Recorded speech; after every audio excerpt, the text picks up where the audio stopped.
I am Amanda, 30 years old, and a lawyer who recently lost my beloved grandmother. She left me her family home in her will, which became my sanctuary after her funeral.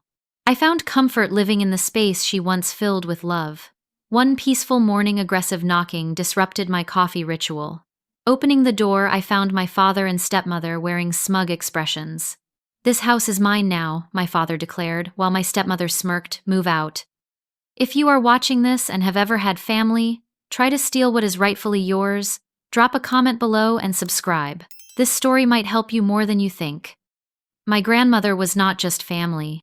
She was my rock, my foundation. She practically raised me after my father walked out when I was only 7 years old. I still remember that day vividly. He packed a single suitcase, avoided eye contact, and mumbled something about needing to find himself. No goodbye hug, no explanation. A child could understand just the sound of the door closing behind him. My mother had passed away during childbirth, so when he left, Grandma Martha stepped in without hesitation. Growing up without my father was a mixture of confusion and abandonment. Kids at school would talk about their weekend plans with their dads, while I made up stories about mine being on important business trips. Grandma Martha never spoke ill of him, but she made sure I knew that his absence was his choice, not my fault.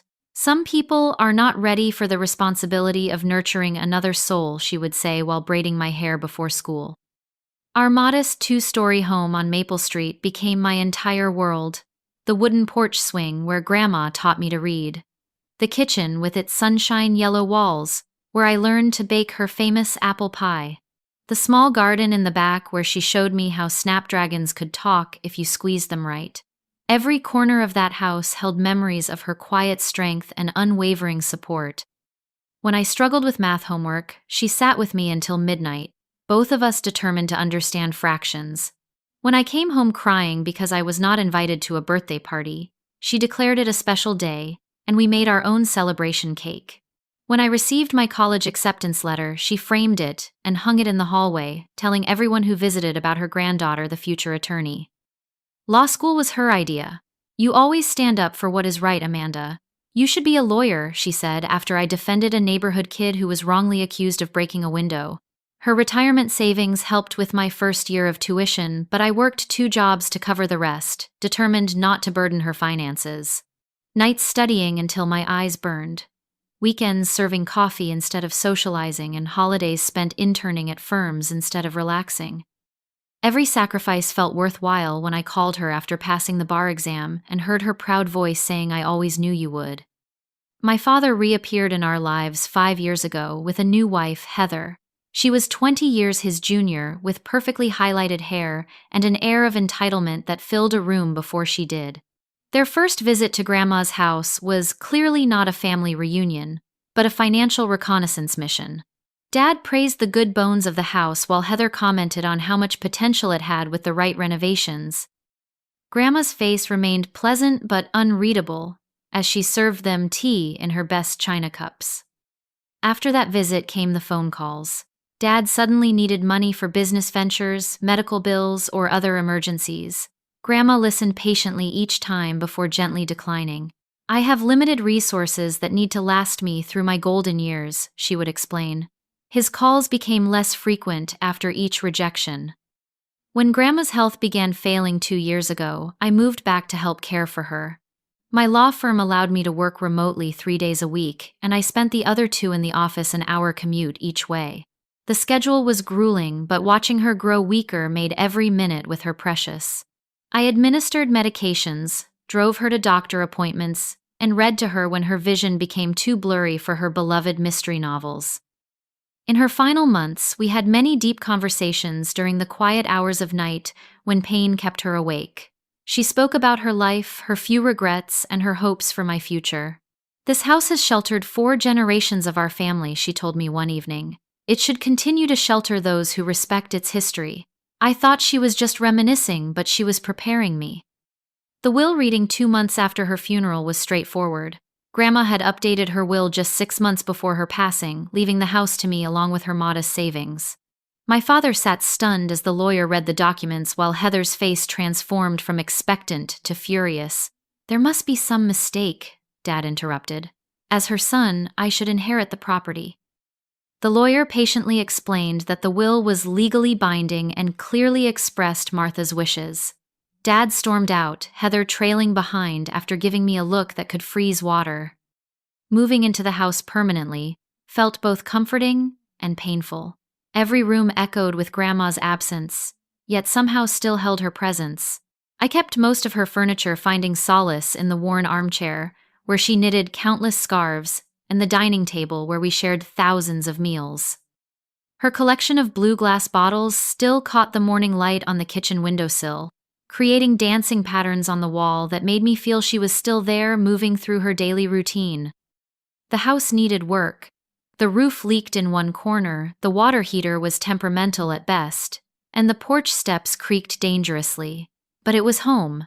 My home.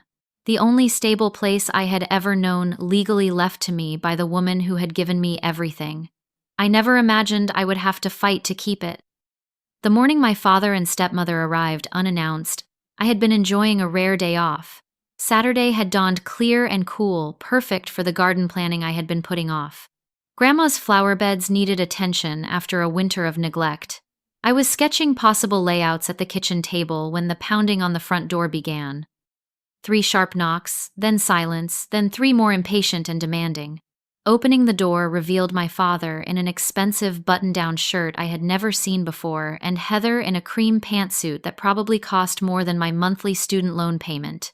Neither smiled in greeting. "We need to talk," Dad said, pushing past me into the hallway without waiting for an invitation. Heather followed her designer heels, clicking on the hardwood floors Grandma had lovingly polished every spring. "Nice of you to visit," I said, closing the door behind them. "Can I offer you some coffee?"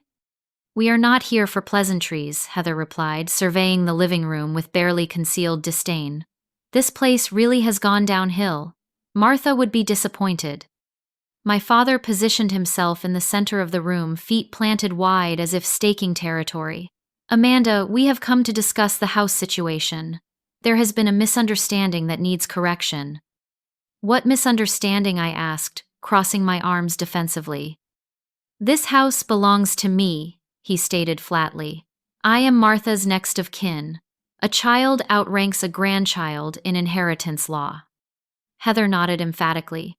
"Your father has the legal right to his mother's property. We have been patient, allowing you time to grieve and make arrangements, but we need to move forward now."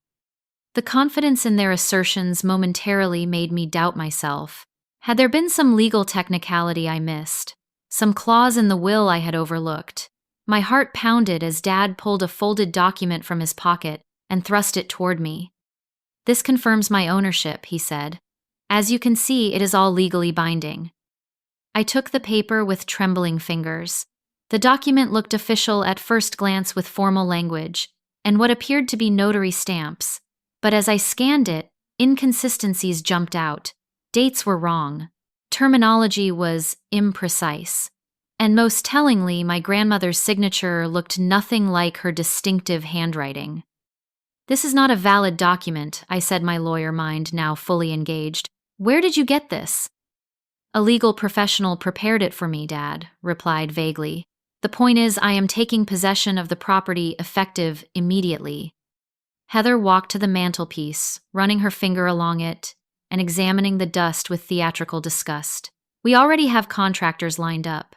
This place needs a complete overhaul before we can put it on the market." "Put it on the market," I repeated, my voice rising. "You plan to sell Grandma's house." "Our house," Dad corrected. "And yes, we do. Property values in this neighborhood have skyrocketed. It would be foolish not to capitalize on the investment." "We found the perfect retirement condo in Florida," Heather added. "The proceeds from this sale will fund our new lifestyle quite nicely." She smiled, a cold expression that never reached her eyes. "We are thinking you should be out by Monday. That gives you the weekend to pack." "This is absurd," I said, my shock turning to anger. "Grandma left this house to me in her will. The will was properly executed and filed with the county. You have no claim here." Dad waved dismissively. "Wills can be contested. Decisions can be overturned. Are you prepared for a lengthy legal battle? Do you have the resources for that kind of fight?" "Because we do," Heather interjected. "Your father deserves his inheritance. Martha obviously was not thinking clearly in her final months. Who knows what kind of influence you exerted over her when she was vulnerable? The accusation stung like a slap. I took care of her. Where were you two when she needed help bathing, or when she had to be driven to chemotherapy appointments, or when she could not sleep because of the pain? Emotional outbursts will not help your case, Heather said coolly. If you refuse to vacate voluntarily, we will have no choice but to involve the authorities. Trespassing is a serious offense. Dad pulled out his phone. I have the sheriff's number right here. He is a golfing buddy. One call and he will help escort you off the premises. I took a deep breath, trying to regain my composure. Dad, I am a practicing attorney. I know the law. That document you are holding is fraudulent. Grandma's will was properly executed, witnessed, and filed. The house is legally mine. Playing lawyer now, he chuckled. This is family business, not some courtroom drama. Blood takes precedence. I am giving you 48 hours to remove your belongings before we change the locks. You cannot do that, I insisted. It would be illegal.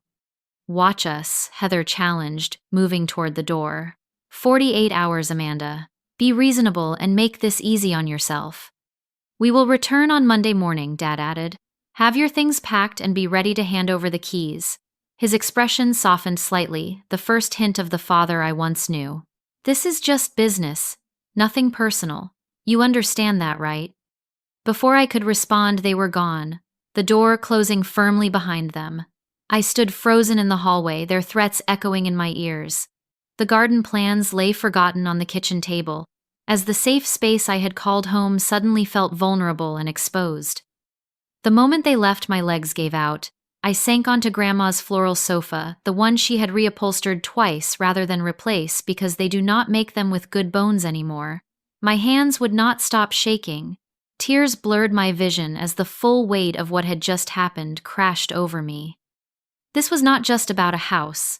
This was about the only parent who had never abandoned me.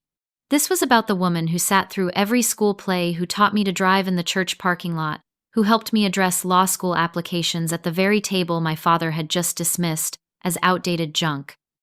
A memory surfaced of being 7 years old, watching my father walk down the driveway with his suitcase, not looking back once. When is Daddy coming home? I had asked Grandma repeatedly in those first weeks. Her answer was always the same. I do not know, sweetheart, but we are going to be just fine together. And we had been. I allowed myself 30 minutes to cry. 30 minutes to feel the hurt, betrayal, and fear. Then I got up, washed my face, and switched into what my colleagues called my case mode. This was now a legal matter, and I needed to approach it methodically. First, I located Grandma's will, kept in her antique secretary desk, along with other important papers. I read it carefully, confirming what I already knew. The language was clear. I bequeath my primary residence at 1423 Maple Street, including all land structures and fixed assets thereon, to my granddaughter Amanda Elizabeth Johnson. No ambiguity, no conditions. Just a straightforward inheritance from grandmother to granddaughter. Next, I examined the document my father had presented. In the light of careful scrutiny, its flaws were even more apparent. The notary stamp was from Nevada, though we lived in Pennsylvania. The dates referenced predated Grandma's decline in health, yet mentioned her diminished capacity as a reason for the transfer of ownership. Most damning, the signature was clearly forged. After years of receiving birthday cards with her distinctive handwriting, I could spot the inconsistencies immediately. I called Marcus, a colleague from my firm who specialized in estate litigation. Someone is trying to pull a fast one, he said after I described the situation. That document would not hold up for 5 minutes in court. The question is, how far are they willing to go with this charade? Over the next several hours, I dug deeper. Online county records confirmed the property transfer to me had been properly recorded after Grandma's death. The property tax statements were now in my name. Legally, I stood on solid ground. But something about my father's confidence bothered me. Why attempt something so obviously doomed to fail? I turned to social media for clues. Heather's Instagram account was a carefully curated display of luxury and status. Recent posts showed expensive restaurants, a new luxury car, and designer shopping bags. But reading between the lines revealed concerning patterns. comments about exciting new beginnings, and saying goodbye to the past. A photo of Florida real estate listings with the caption, "Hunting for Our Paradise." Most troubling, a picture posted just yesterday of champagne glasses with the text, "Celebrating soon-to-be homeowners again, number windfall, number blessed." They were not just hoping for the house, they were counting on it. Further digging uncovered financial troubles. Dad's business profile showed his construction company had filed for bankruptcy protection 8 months ago. Public records revealed 3 tax liens against their current property. A local business journal mentioned his company among several affected by a failed development project. They were desperate. I remembered something Grandma had told me during one of our late-night talks. "Your father came to see me alone last Christmas, asked for an advance on his inheritance to save his business. I had to tell him there would not be much money, that the house was the main asset, and it was going to you." The pieces clicked together. They knew about the will. They knew they had no legal claim. This was not about legal rights, but about intimidation. They were hoping I would be too emotional, too overwhelmed to fight back. As evening fell, texts started arriving from my father. "Just trying to be fair to everyone. We can discuss a payment plan for your belongings. Heather found a nice apartment complex that might suit your budget. Be reasonable about this, Amanda. Do not make it harder than it needs to be." Each message confirmed my suspicions. They were increasing pressure trying to wear me down before Monday. I did not respond to any of them. Instead, I called several friends from law school who now worked in relevant fields.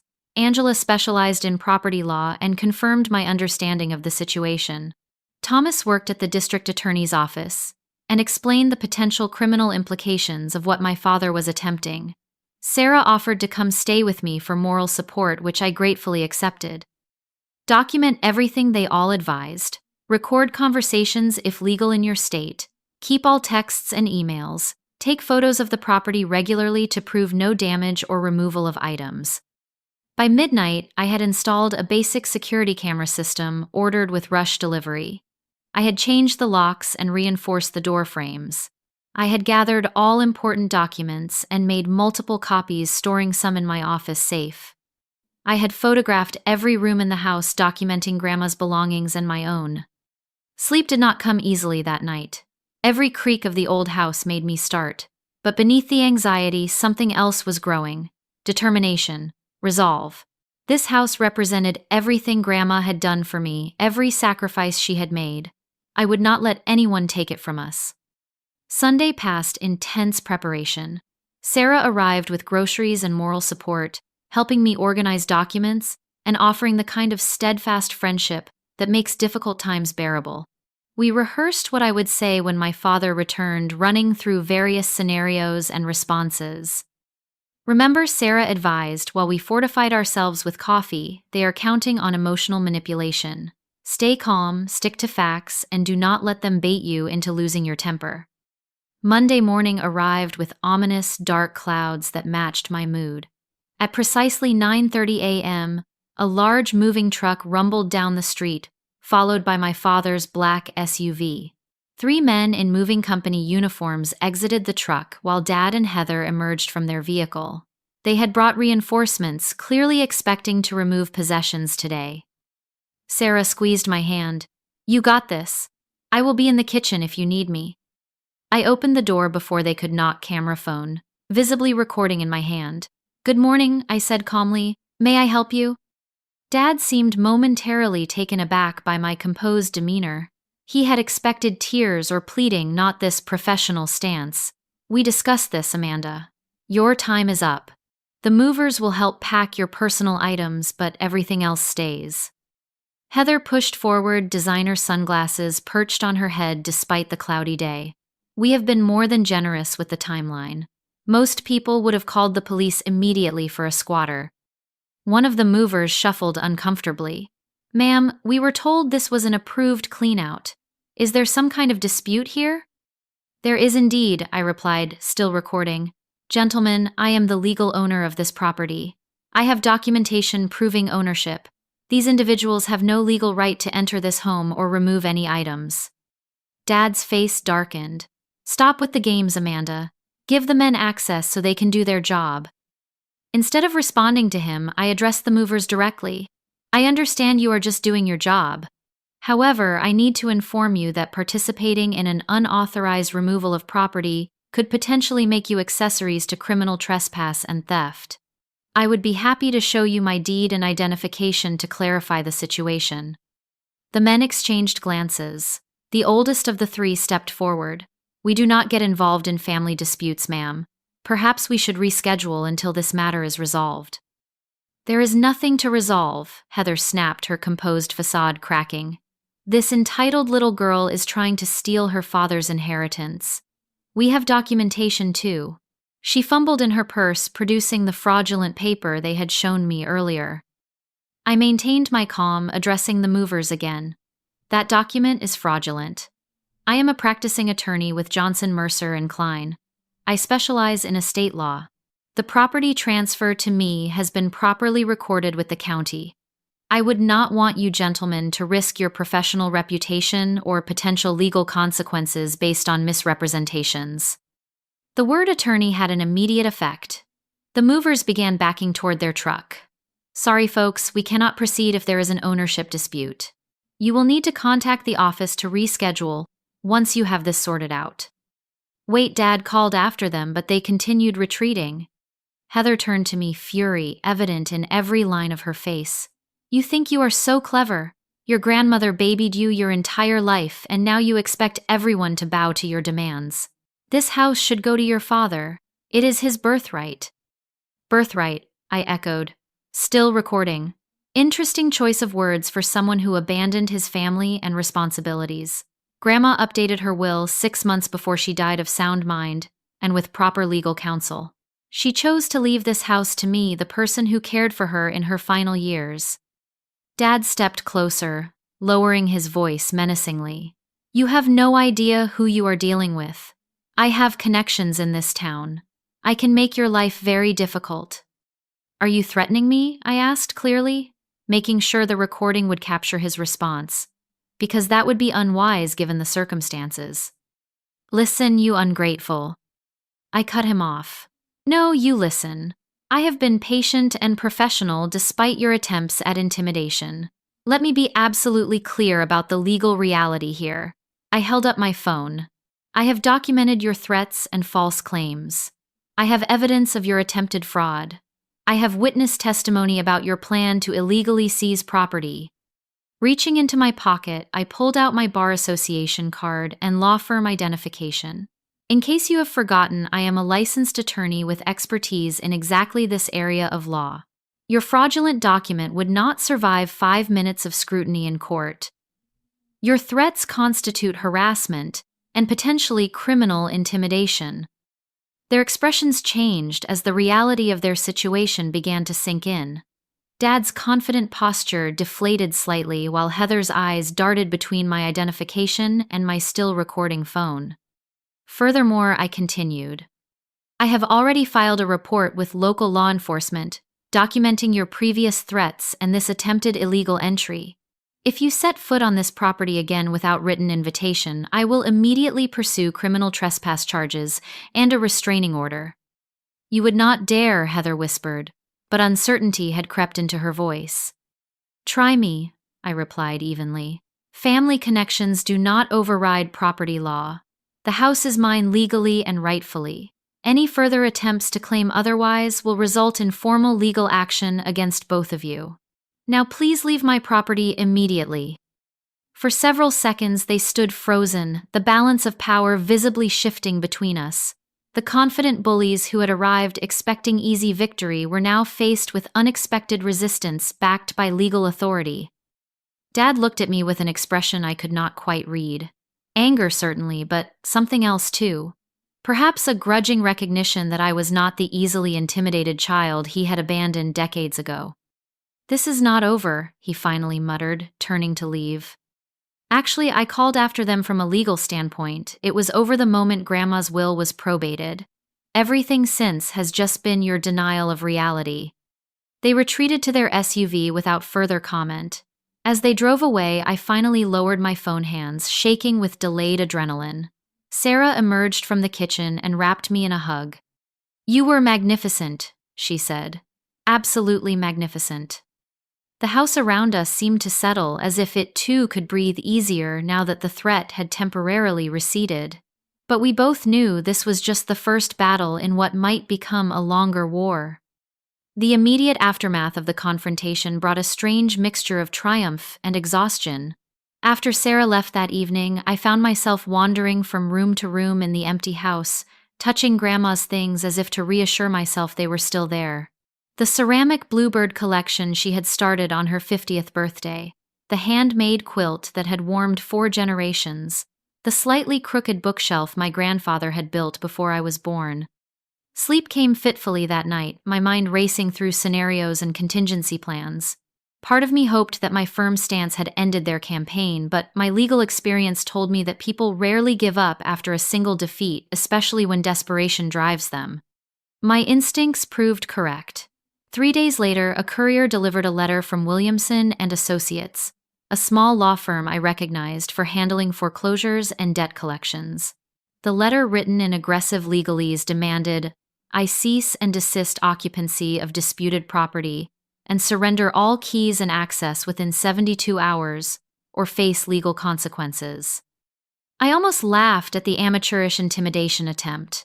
The letter cited irrelevant statutes and made vague references to primacy of bloodline inheritance that had no basis in actual estate law. This was clearly the best legal representation my father could afford, and it confirmed my suspicions about his financial situation. I brought the letter to my own firm the next day. Marcus reviewed it during our lunch break, shaking his head with professional disdain. "This is barely one step above something written after Googling how to claim inheritance." Want me to respond? "I appreciate the offer," I told him, "but I need to handle this myself." It was not just about legal principle anymore, but personal resolution. That evening, I drafted a comprehensive response. 10 pages of meticulously cited legal precedent, attached copies of the properly executed will property transfer records, and documentation of their previous intimidation attempts. I concluded with a clear warning that any further harassment would result in a restraining order and potential criminal charges for attempted fraud. The firm's senior partner reviewed it before I sent it, adding the weight of our letterhead to my words. "This should end it," he said, "unless they are truly foolish." While waiting for the legal response to take effect, I discovered another front had opened in this battle. My phone began lighting up with messages from extended family members. Cousins I rarely spoke with. My father's sister in Arizona. Even my mother's elderly aunt. "Is it true you are trying to steal your father's house?"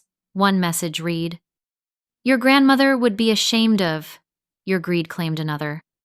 Dad had apparently been spreading his own narrative, casting himself as the victimized son whose ungrateful daughter had manipulated a dying woman to secure an inheritance. Each message stabbed at my heart, making me question how easily family could turn against each other. Rather than responding emotionally, I composed a single factual message that I sent to each concerned relative. I explained Grandma's clear wishes, my years caring for her, and the legal validity of her decisions. I attached photos of the forged document my father had presented, pointing out the obvious inconsistencies.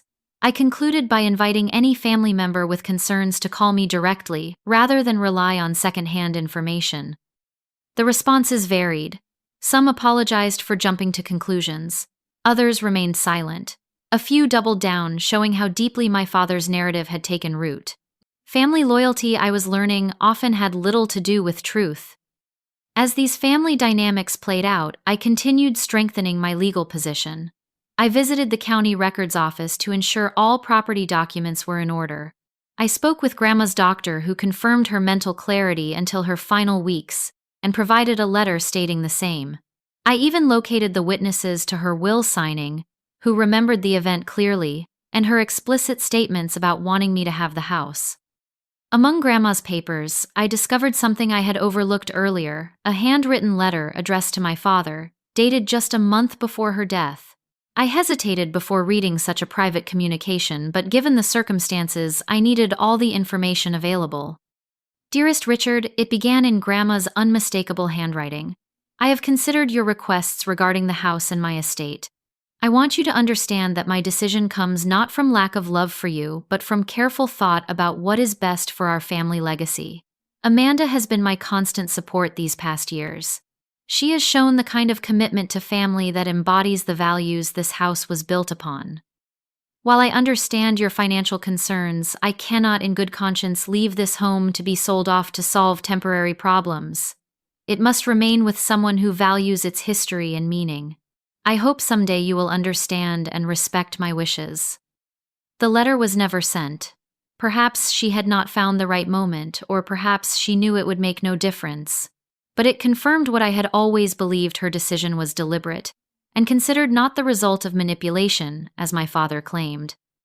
2 weeks after sending my legal response, the situation escalated again. My father and Heather began driving by the house multiple times daily. Once I caught Heather taking photos of the property from the sidewalk. Anonymous calls came at all hours, with no one speaking when I answered. A brick crashed through the kitchen window one night, though I could not prove who threw it. The pattern of harassment was clear and documented. Each incident went into my growing file with dates, times, and photographs where possible. When the brick incident occurred, I filed a police report, immediately establishing an official record of the escalating behavior. With sufficient documentation assembled, I filed for a temporary restraining order. The legal standard required demonstrating a pattern of harassment and reasonable fear of continued disturbance. My carefully maintained records easily met this threshold. The sheriff served the restraining order papers to my father and Heather 3 days later.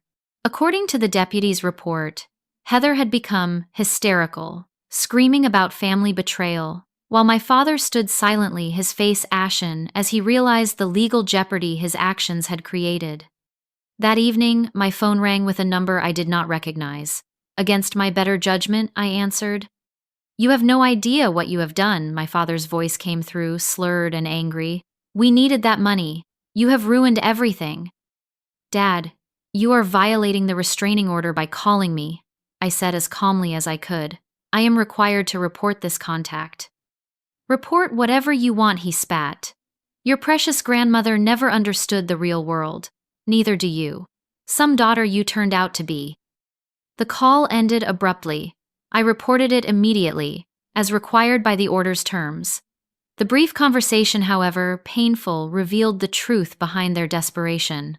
It had never been about family legacy or emotional attachment to Grandma's house.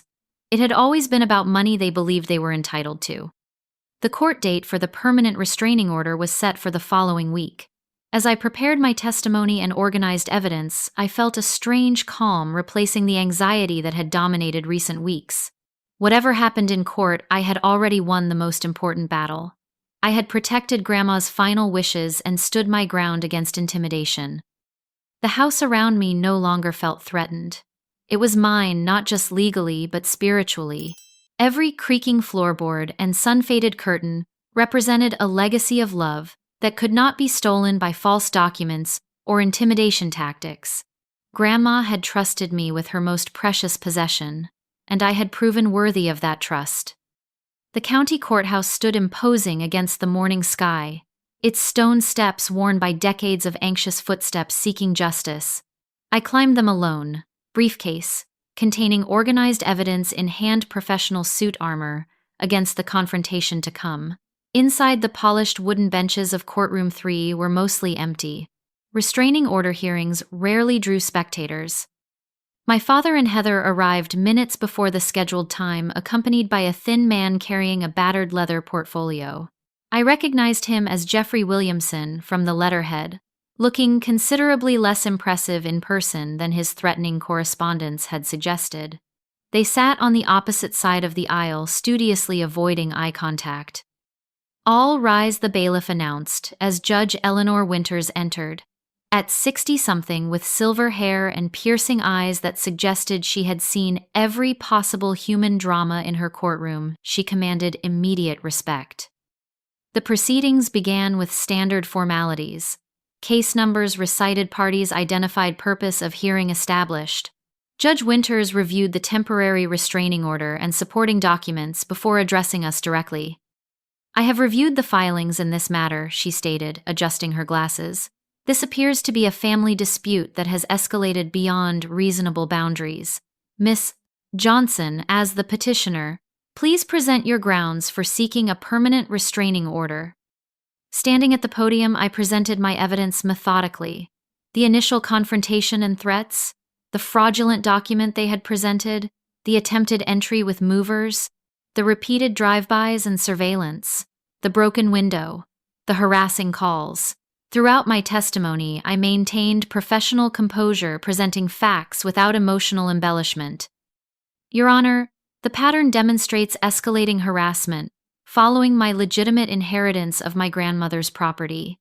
I have reasonable fear that without court intervention, these behaviors will continue or worsen. Judge Winters nodded, turning to my father's side. Respondents, your response to these allegations. Williamson rose, straightening his rumpled tie. Your Honor, this is simply a misunderstanding between family members during a time of grief. My client, Mr. Johnson, believed he had legitimate claim to his mother's property as her son. Any actions taken were based on this good faith belief, not intent to harass. And the fraudulent document, Judge Winters asked directly. The petitioner has provided expert analysis suggesting the deceased's signature was forged. Williamson shifted uncomfortably. My client received that document from another party who assured him of its legitimacy. He was not aware of any potential irregularities. And the brick through the window, the repeated drive-bys, the calls in violation of the temporary order, the judge's tone made clear her skepticism. We cannot confirm my client's involvement in any property damage, Williamson replied weakly. As for the other matters, emotions have run high on both sides. Judge Winters removed her glasses, fixing my father with a direct stare. Mr. Johnson, I have serious concerns about your conduct as presented here. Would you like to address the court directly? My father stood his confident facade, crumbling under official scrutiny. Your Honor, I believe I was entitled to my mother's property. I took actions based on that belief. Were you aware of your mother's will leaving the property to your daughter? Yes, but... And were you aware that forging documents to claim property is potentially criminal fraud? I did not forge anything, he insisted, voice rising. Heather found someone who said he could help with estate matters. Beside him, Heather stiffened, clearly unhappy at being implicated. Judge Winters raised an eyebrow. Mr. Johnson, regardless of who created the fraudulent document presenting it to intimidate your daughter into vacating legally owned property, shows concerning judgment. This court takes dim view of self-help measures that circumvent proper legal channels. She reviewed her notes for a moment before continuing. Based on the evidence presented, I find sufficient grounds to issue a permanent restraining order prohibiting Richard and Heather Johnson from coming within 200 yards of the petitioner's residence or place of employment. Additionally, all contact, direct or indirect, is prohibited for a period of 1 year. Turning to my father, she added, Mr. Johnson, I strongly advise you to seek proper legal counsel regarding estate matters rather than pursuing questionable methods. The court is not currently addressing potential criminal aspects of your actions, but be aware that presentation of fraudulent documents could result in separate charges. The gavel came down with finality. Order granted. Court adjourned. The tension that had held my body rigid for weeks began to dissolve. Legal victory brought validation, but also an unexpected wave of sadness. Across the aisle, my father sat with head bowed, Heather whispering furiously in his ear. Whatever financial desperation had driven them to these actions remained unresolved, but it was no longer my burden to bear. As I gathered my documents, my father suddenly approached, stopping at the distance the bailiff indicated was appropriate. Amanda, he said, voice barely audible. I never meant for this to go so far. What did you expect? I asked quietly. That I would just hand over Grandma's house because you demanded it. We lost everything, he admitted, shoulders slumped. The business, our savings, nearly the house, Heather's spending, my bad investments. I thought Mother's property would solve it all. And that justified lying, threatening me, trying to take the only home I have ever really known. I was desperate, he said simply. Now I have nothing. Heather is already talking about separation. The banks are circling, and my own daughter has a restraining order against me. For a moment I saw him clearly, not the intimidating figure who had pounded on my door nor the abandoning father of my childhood, but a broken man facing the consequences of his choices. Pity flickered briefly but did not override my resolve. You chose this path, I told him. Grandma gave you chances throughout your life.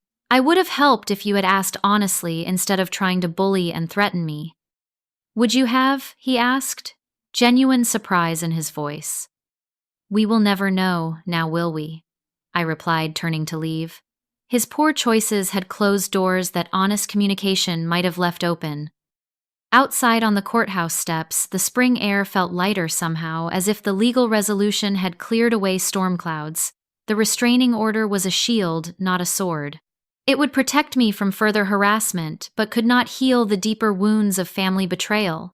That healing would come with time and distance. As I drove home, I passed familiar landmarks that had witnessed my childhood. The park where Grandma had pushed me on swings. The library where she had introduced me to mystery novels. The ice cream shop where we celebrated every report card. Each memory reinforced the rightness of her decision to entrust her home to someone who valued its history. Pulling into the driveway, I noticed the front garden beds I had been planning to restore before this ordeal began. Perhaps it was time to resume that project, to plant new growth in soil rich with memory, to honor Grandma's legacy not just by protecting her house, but by filling it with the same love and life she had always nurtured there. The house welcomed me back, creaking familiarly as I entered. No more looking over my shoulder. No more jumping at unexpected sounds. The legal system had worked as intended, establishing boundaries that would allow healing to begin. Whatever happened with my father now was his journey, not mine. I had a home to care for, and a life to build within its protective walls. The months following the courtroom confrontation brought a gradual transformation, both to Grandma's house and to my sense of security within it. The restraining order provided legal protection, but true peace came from reclaiming the space emotionally. Each room that had been tainted by my father's threats needed to be cleansed and renewed. I began with small changes, rearranging furniture to better suit my daily routines, repainting the kitchen in a warm yellow that reminded me of Grandma's favorite summer dress, installing bookshelves in the spare bedroom to create the home office I had always wanted. With each modification, the house became more fully mine, while still honoring its history. The most significant project was the garden. Grandma had always said you could tell the story of our family through the plants she tended. The rose bushes planted when she married Grandpa, the apple tree marking my birth, the herb garden that had supplied our kitchen for decades. Many had fallen into neglect during her illness and the subsequent turmoil. Weekends found me on my knees in the soil, pulling weeds, dividing perennials, and planting new additions. There was something profoundly healing about nurturing life in spaces where conflict had recently dominated. I planted a dogwood tree in the back corner, my own contribution to the living family history. Strange letters began arriving about 2 months after the court hearing. Collection notices, insurance queries, tax documents, all addressed to my father but delivered to Grandma's house. Apparently, creditors had identified the property as possibly connected to him. Each envelope represented another strand in the web of financial trouble he had created. I forwarded them to his last known address, without opening them, maintaining the legal boundaries while acknowledging basic human decency. Whatever his financial problems, they were not mine to solve, but neither would I deliberately impede communications that might help resolve them. Through distant family connections, I heard pieces of his continuing story. The divorce from Heather was proceeding rapidly. His construction business had officially folded. He had moved to a small apartment in a neighboring town. These updates came without emotion attached. Simple facts about someone who had become almost a stranger. 6 months after the restraining order was issued, an unexpected envelope arrived, bearing my father's handwriting. My first instinct was to return it unopened, as it technically violated the no-contact provision. But something about the plain white envelope so different from Heather's preferred cream stationery made me hesitate. After consulting with my attorney, I decided to read it, documenting the breach, but not immediately reporting it unless the contents proved threatening. Amanda, the letter began in unsteady handwriting. I know I have no right to contact you, and you have every right to report this letter to the authorities. Before you do, I hope you will read what I need to say. These months have given me time to reflect on my actions and their consequences. I lost everything, but the most significant loss was the last shred of relationship with you. The restraining order was completely justified. My behavior was inexcusable. The truth is painful to admit. I have been a failure as a father from the beginning. When your mother died, I could not handle the responsibility of raising you alone. Instead of stepping up, I ran away and left that burden to my mother. Then I resented her for being better at parenting than I was. When she left the house to you, it felt like one final confirmation of my inadequacy. Rather than accepting her wisdom, I lashed out and tried to take what was rightfully yours. There is no justification for this, only explanation. I do not expect forgiveness. I do not deserve it. I simply wanted you to know that I recognize the harm I caused, and I will respect the boundaries you have rightfully established. The house belongs to you in every sense that matters. If the day ever comes when you might consider contact again, I will be ready to listen and learn. Until then, I will honor your space and your peace. With regret and respect, Richard. No demands, no justifications, no manipulation, just simple acknowledgement and respect for boundaries. It was perhaps the most honest communication I had ever received from him. I did not respond, but neither did I report the letter. It remained in my desk drawer, a complicated artifact of a relationship that defied simple resolution. Perhaps someday it might serve as a bridge, but that day remained distant and uncertain. As the one-year mark of Grandma's passing approached, I planned a small memorial in the backyard garden. Just a few close friends, a reading of her favorite poems, and the planting of forget-me-nots around the new stone bench I had installed beneath the maple tree. She would have loved this, said Sarah, who had stood by me throughout the ordeal. Creating beauty from difficulty was her specialty. She taught me that I agreed, looking around at the transformed space. She always said gardens and people both need regular tending, firm boundaries, and plenty of patience. The wisdom of her words extended far beyond horticulture. Setting boundaries with my father had been painful but necessary for healthy growth. The house now stood as both sanctuary and symbol of the strength I had discovered within myself. In the months since the courtroom confrontation, 3 separate clients had come to our firm, with situations eerily similar to mine. Family members attempting to circumvent wills, forged documents, intimidation tactics. Each time I shared my experience as both attorney and survivor of such tactics. My personal ordeal had unexpectedly created professional expertise that helped others protect their rights. Gradually, I established new traditions within the old house. Sunday dinner with friends around Grandma's dining table, morning coffee on the porch, swing watching neighborhood children walk to school, holiday gatherings that filled every room with laughter and new memories layered atop the old. The house evolved, as did I. We both carried scars from the battles fought within these walls, but those scars became part of our character rather than defining limitations. Grandma would have understood this perfectly. She had always maintained that difficult experiences properly processed become wisdom rather than wounds. 1 year after the court hearing, the restraining order expired. No new incidents had occurred, no further contact attempted beyond that single letter. Whatever path my father was walking now, it had diverged permanently from mine. Perhaps that separation was necessary for both of us to find healing in our separate ways. The most profound lesson from this ordeal was not about property rights or legal strategies, though those had proved essential. It was about the true nature of family. Blood connections had failed me twice: first, when my father walked away from his responsibilities, and again, when he attempted to take what was rightfully mine. Yet family of choice had never wavered. Sarah bringing groceries during the crisis, colleagues offering professional support, neighbors checking in after noticing unusual cars driving by. These connections, built on mutual respect and genuine caring, proved far stronger than obligations of DNA. As I sit here now in Grandma's garden, the dogwood tree I planted, beginning to thrive, I understand what she tried to teach me throughout her life. Family is not a birthright, but a privilege earned through love, support, and respect. Houses are not merely structures, but vessels for the memories and values we cherish. And strength comes not from never facing challenges, but from facing them with integrity intact. If you have ever had to stand firm against those who should have protected you, know that you are not alone. Your boundaries are valid. Your feelings matter. The family you choose can become more meaningful than the family you were born into. And sometimes protecting what is rightfully yours becomes the first step in discovering who you truly are.